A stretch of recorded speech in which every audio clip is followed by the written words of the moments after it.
मेंढ्यांच्या मागे काठी घेऊन धावणारी मेंढपाळाची लेक रेश्मा आता थेट भारतीय बेसबॉल संघाची कर्णधार येवल्यात तिचा वैद्य परिवारातर्फे सत्कार प्रसंगी खास मुलाखत। अगदी लहानपणापासूनच मेंढ्यांच्या मागे काठी घेऊन धावणारी मेंढपाळाची लेक रेश्मा आता थेट भारतीय बेसबॉल संघाची कर्णधार झाली आहे। काठीने दगड मारण्याचा खेळ खेळणं, दगड हातात घेऊन पिचिंग करणं, हुंदडणं, पण त्याच काठीच्या आकाराची स्लगर कधी भारतीय संघाचा खेळाडू नव्हे तर थेट भारतीय संघाचा कर्णधार बनवेल असं स्वप्नातही वाटलं नव्हतं, अशी प्रतिक्रिया रेश्मा पुणेकरने व्यक्त केली। ही गोष्ट आहे बारामती तालुक्यातील पवारवाडी या दुष्काळी पट्ट्यातील मेंढपाळाच्या लेकीच्या संघर्षाची आहे। या संघर्षाने आजपर्यंत 2 आंतरराष्ट्रीय सामने चीन आणि हाँगकाँग या देशात खेळले आहेत, तर एक नव्हे दोन नव्हे तर तब्बल 23 राष्ट्रीय सामन्यात महाराष्ट्राच्या संघाचं नेतृत्व केलेलं आहे। 28 राज्यस्तरीय सामने तसंच 4 गोल्ड, 6 रजत, 3 कांस्य पदक आणि महाराष्ट्राचा सर्वोत्कृष्ट खेळाडू पुरस्कार मिळवला आहे। सर्वात शेवटचं ध्येय भारतीय संघाचं नेतृत्व करणं हे होतं। हाँगकाँग, चीन सारख्या बाहेरील देशात जाऊन 2 वेळा आशियाई स्पर्धा खेळून आलेली रेश्मा पुन्हा एकदा हाँगकाँग सारख्या देशात होणाऱ्या 3ऱ्या आंतरराष्ट्रीय महिला आशिया कप 2023 या स्पर्धेत कर्णधार म्हणून काम पाहिले आहे। रेश्मा बारामतीच्या नेहमीच जिरायती आणि दुष्काळी भागात जन्माला येऊन आर्थिक परिस्थितीच्या उंबरठ्यावर जलदी राहून स्वतःची ओळख निर्माण करणारी एक संघर्षशील, धैर्यशील, कृतिशील आंतरराष्ट्रीय खेळाडू आहे। याचा आढावा घेतला आहे आमचे प्रतिनिधी सचिन वखारे यांनी। नमस्ते, माझं नाव रेश्मा पुणेकर, भारतीय बेसबॉल संघाची कर्णधार।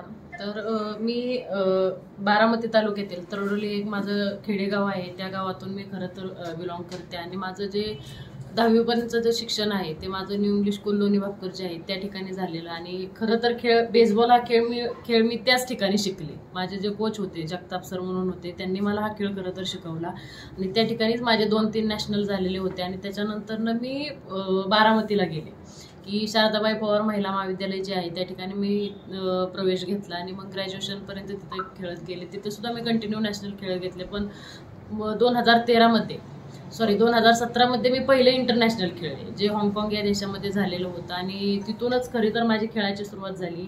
ज्यावेळेस मी 8वी मध्ये लोणी भापकरला गेले, लहानपणापासूनच खेळाची मला आवड होती आणि घरून आईवडिलांचा मला चांगल्या प्रकारे सपोर्ट होता की असं कधी नव्हतं की तू अभ्यासच कर बाबा, की घरचे पालक प्रेशर टाकतात मुलांवरती की 10वीचं वर्ष जरी असलं तरी तू अभ्यास कर, खेळाकडे आता लक्ष देऊ नको। तर मला असं कधी त्यांनी प्रेशर नाही दिलं की बाबा तुला खेळायचं तर खेळ। आणि आजही जरी त्यांचा, मी आज चायनावरून जरी खेळून आले तरी फोन आला तरी म्हणजे एवढे साधे आहेत की आईला बेसबॉल सुद्धा म्हणता येत नाही, तिचं फक्त एकच वाक्य असतं मला की फोन आल्यानंतर बाबा तू जिंकली का आणि जेवली का, काय करते आणि कधी येणार आहे घरी, एवढंच फक्त ती मला विचारत असते। म्हणजे एवढी साधी माणसं आणि ही साध्या माणसांनी एवढा त्यांनी माझ्यावरती विश्वास दाखवला आणि विश्वास दाखवल्यानंतर त्या विश्वासाला कुठंतरी तडा न जाऊ देता आज मी इथपर्यंत पोहोचले। आणि दुसरी गोष्ट अशी की समोर परिस्थिती अशी होती आणि कमी वयामध्ये जबाबदारी घेण्याची मला संधी मिळाली की खेळाच्या माध्यमातून म्हणा किंवा बाकीच्या गोष्टींच्या माध्यमातून म्हणा, आणि त्या गोष्टीतूनच मला भरपूर काही गोष्टी शिकायला मिळाल्या।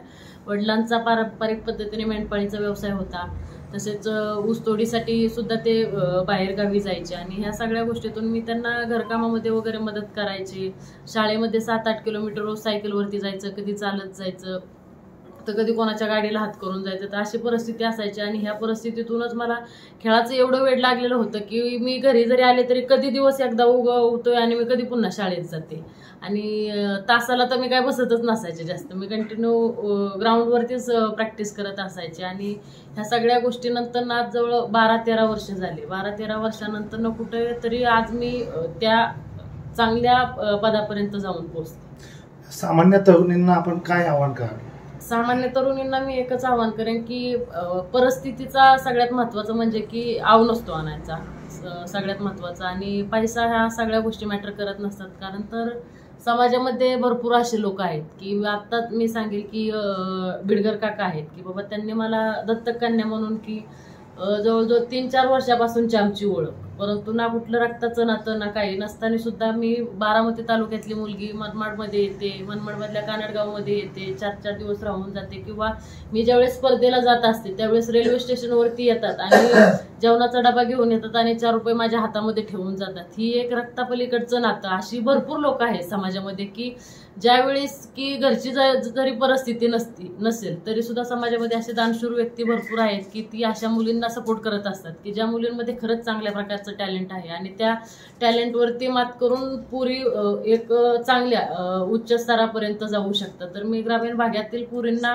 किंवा ज्या खरंच पुरींना पुढे जाण्याची स्वप्न असतात परंतु त्यांना त्यांची परिस्थिती आणत असते किंवा ग्रामीण भागातल्या आई वडिलांना सुद्धा एक असा संदेश आहे की बाबा आता आपण बघतो क्रिकेटमध्ये आपला भारतीय महिलांचा संघ खूप वेळा 2-3 वेळा फायनलला गेला किंवा सेमीपर्यंत गेला किंवा सेमीपर्यंत गेलेला पण नाहीये, परंतु 2 दिवसापूर्वी त्यांनी हा जो वर्ल्ड कप जिंकला आणि वर्ल्ड कप जिंकल्यानंतर त्यामध्ये ज्यावेळेस मुलाखती घेतल्या गेल्या त्यावेळेस कितीतरी मुली अशा होत्या की बाबा त्या ग्रामीण भागातून त्या क्रिकेटमध्ये आलेल्या होत्या आणि त्यांच्या आम्ही ज्यावेळेस व्हिडिओ पाहिले त्यावेळेस की व्हिडिओ पाहिल्यानंतर नक्की अक्षरशः डोळ्यामध्ये पाणी आलेलं होतं की बाबा हा क्रिकेट हा आपल्या भारतामध्ये खूप चांगल्या प्रकारे खेळ चालतो आणि त्याला चांगल्या प्रकारे आर्थिकदृष्ट्या सुद्धा पाठबळ चांगला आहे आणि इकॉनॉमिकली किंवा पब्लिक सिटी पण त्याला चांगल्या प्रकारे आणि ह्या सगळ्या गोष्टीतून त्या मुली तिथपर्यंत जात आहेत तर मग आपण का जाऊ शकत नाही ही एक मी तरुणांना